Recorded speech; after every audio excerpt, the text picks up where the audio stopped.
Sahabi diyor Allah Resulü 3 basamaklı minberine çıktı, bize vaaz ediyor.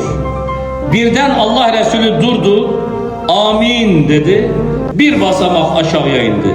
Bir daha amin dedi, bir basamak aşağı indi, bir daha amin dedi.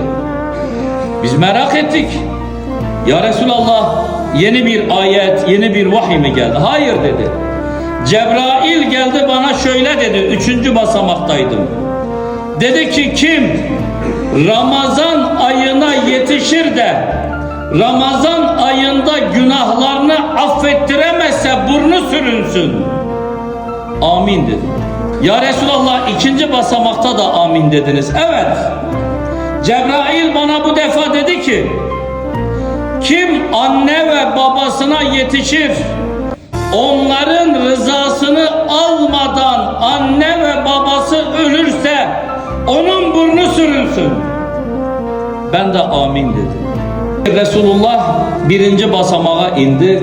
Ya Resulallah, orada da amin dediniz. Evet. Cebrail bana dedi ki senin ismin geçtiği zaman salavat getirmeyenin burnu yerde sürünsün. Hazreti Muhammed aleyhissalatu vesselam, Allahümme salli ala seyyidina Muhammed, peygamberin adı geçtiği zaman bana salavat getirmeyenin burnu yerde sürünsün diyor Resulullah.